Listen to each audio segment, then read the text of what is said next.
जय श्री कृष्ण। श्रीमद् भगवद गीता अध्याय 2 श्लोक 29। आश्चर्यवत् पश्यति कश्चिदेन माश्चर्यवद् वदति तथैव चान्यः आश्चर्यवच्चैन मन्यः शृणोति श्रुत्वाप्येनं वेद न चैव कश्चित्। कोई आत्मा को आश्चर्य से देखता है, कोई इसे आश्चर्य की तरह बताता है तथा कोई इसे आश्चर्य की तरह सुनता है, किंतु कोई कोई इसके विषय में सुनकर भी कुछ नहीं समझ पाता। तात्पर्य: चूँकि गीतोपनिषद उपनिषदों के सिद्धांत पर आधारित है, अतः कठोपनिषद में इस श्लोक का होना कोई आश्चर्यजनक नहीं है। विशाल पशु, विशाल वट वृक्ष तथा 1 इंच स्थान में लाखों करोड़ों की संख्या में उपस्थित सूक्ष्म कीटाणुओं के भीतर अणु आत्मा की उपस्थिति निश्चित रूप से आश्चर्यजनक है। अल्पज्ञ तथा दुराचारी व्यक्ति अणु आत्मा के स्फुलिंग के चमत्कारों को नहीं समझ पाता, भले ही उसे बड़े से बड़ा ज्ञानी जिसने विश्व के प्रथम प्राणी ब्रह्मा को भी शिक्षा दी हो, क्यों न समझाए।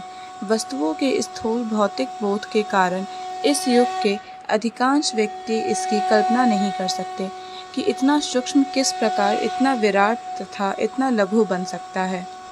अतः लोग आत्मा को उसकी संरचना या उसके विवरण के आधार पर ही आश्चर्य से देखते हैं। इंद्रिय तृप्ति की बातों में फंसकर लोग भौतिक शक्ति से इस प्रकार मोहित होते हैं कि उनके पास आत्मज्ञान को समझने का अवसर ही नहीं रहता।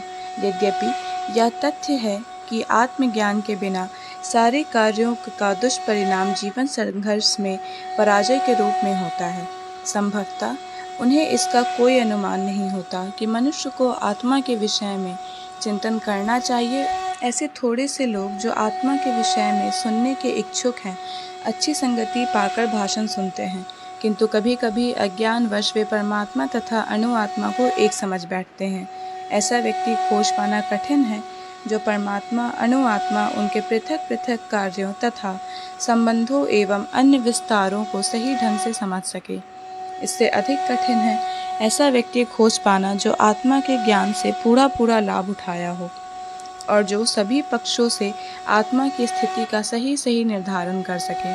किंतु यदि कोई किसी तरह से आत्मा के इस विषय को समझ लेता है तो उसका जीवन सफल हो जाता है।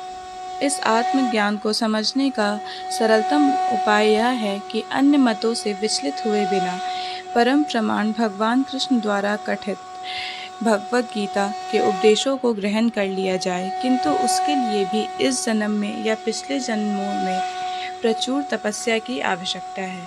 तभी कृष्ण को श्री भगवान के रूप में स्वीकार किया जा सकता है। पर कृष्ण को इस रूप में जानना शुद्ध भक्तों की हेतुकी कृपा से ही होता है, अन्य किसी उपाय से नहीं। जय श्री कृष्ण। पूर्ण भगवद गीता के श्लोकों को सुनने और समझने के लिए हमारे चैनल को सब्सक्राइब करें। अगर वीडियो पसंद आया हो तो इसे लाइक और शेयर करें।